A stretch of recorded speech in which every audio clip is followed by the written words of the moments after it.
മുനമ്പം ഭൂസംരക്ഷണ സമിതിയുടെ സമരം ഇന്ന് അവസാനിപ്പിക്കുകയാണ്. മന്ത്രിമാരായ പി രാജീവും കെ രാജനും സമരപ്പന്തലിലെത്തി സമരക്കാർക്ക് നാരങ്ങാനീര് നിൽക്കും. അതേസമയം ഒരു വിഭാഗം സമരം പ്രഖ്യാപിച്ചിട്ടുണ്ട്. വിഷ്ണു പ്രകാശ് വിവരങ്ങളുമായി. വിഷ്ണു, ഇപ്പോൾ അവിടുത്തെ ഒരു സാഹചര്യം എന്താണ്? എങ്ങനെയെങ്കിലും സമരം അവസാനിപ്പിക്കുക, അത് സർക്കാരിനെ സംബന്ധിച്ച് വളരെ പ്രധാനപ്പെട്ട ഒന്നാണ്. അതിൻ്റെ ഭാഗമായിട്ടാണല്ലോ ജില്ലാ മന്ത്രി പി രാജീവും ഒപ്പം കെ രാജനും അവിടെ എത്തുകയും ഈ സമരം അവസാനിപ്പിക്കാൻ നാരങ്ങാനീര് നൽകുന്നതുൾപ്പെടെ നടപടികൾക്ക് നേതൃത്വം നൽകാൻ എത്തുകയും ചെയ്തു. അതേസമയം തന്നെ വലിയ തോതിൽ സമരസമിതിയിൽ ഭിന്നതയുണ്ട്. സമരം നിർത്താൻ തീരുമാനിച്ചിട്ടില്ല എന്ന പ്രതികരണം ഇന്നലെ വന്നതാണ്. എന്താണ് അവിടെ സംഭവിക്കുന്നത്?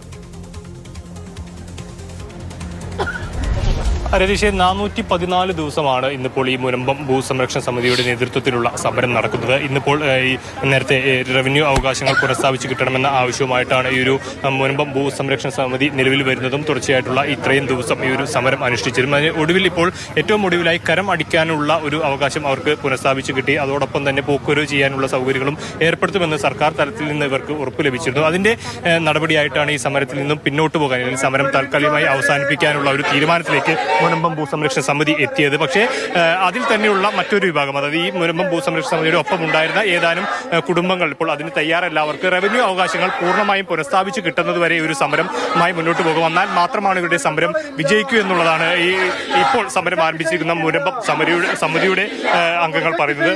ചേട്ടാ, നിങ്ങൾ ഈ സമരമായിട്ട് തുടർന്നു പോകാൻ തന്നെയാണല്ലോ തീരുമാനം? അതെ.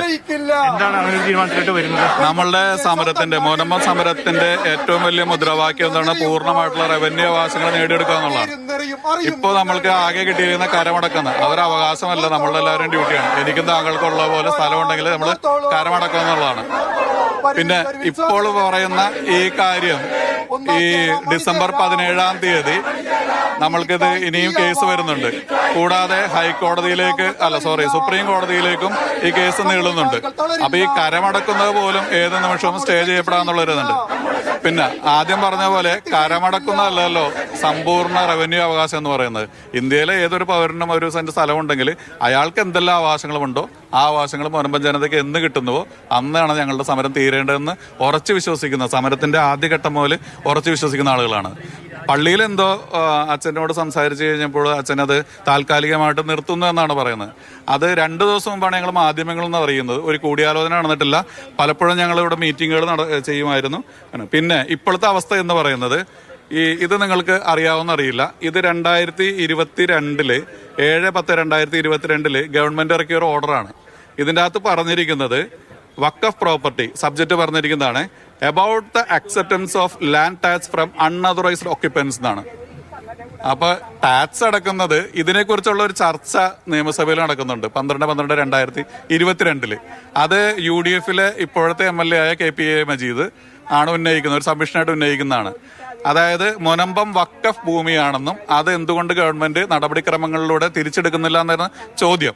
അതിന് ഇപ്പോഴത്തെ ന്യൂനപക്ഷ മന്ത്രിയും വഖഫ് മന്ത്രിയും അബ്ദുറഹ്മാൻ കൊടുത്ത മറുപടി എന്ന് പറയുന്നത് അതൊരു സാധാരണ പ്രോസസ് മാത്രമാണ്, ടാക്സ് മേടിക്കുന്നത് എന്താണ്. അപ്പൊ ഞങ്ങൾക്ക് ഈ ഗവൺമെന്റിനെ ഞങ്ങൾ പൂർണ്ണമായിട്ട് വിശ്വാസത്തിൽ എങ്ങനെ എടുക്കാന്നാണ്.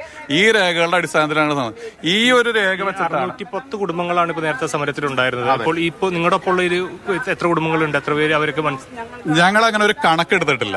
ഞങ്ങൾക്ക് അതിന്റെ കണക്കിന്റെ ആവശ്യമില്ല. ഇവിടെ ഒരാളാണ് സമരത്തിന് സപ്പോർട്ട് ചെയ്യുന്നതെങ്കിലും ഞങ്ങൾക്ക് അടുത്ത ദിവസങ്ങളിൽ അതെല്ലാം എന്നാണെങ്കിൽ ഇതിനകത്ത് പല കാര്യങ്ങളുണ്ടല്ലോ. എന്താണെന്നുണ്ടെങ്കിൽ ഒരു പള്ളി നടത്തുന്ന സമരം, ആ പള്ളിയിലെ ലത്തീൻ കത്തോലിക്ക വിഭാഗത്തിൽപ്പെട്ട ആൾക്കാരാണ്. നമ്മൾക്ക് എല്ലാവർക്കും ഉള്ള പോലെ പള്ളിയിൽ നിന്നുള്ള നിർദ്ദേശങ്ങളുണ്ടാവും, മറ്റുള്ള നിർദ്ദേശങ്ങളുണ്ടാവും.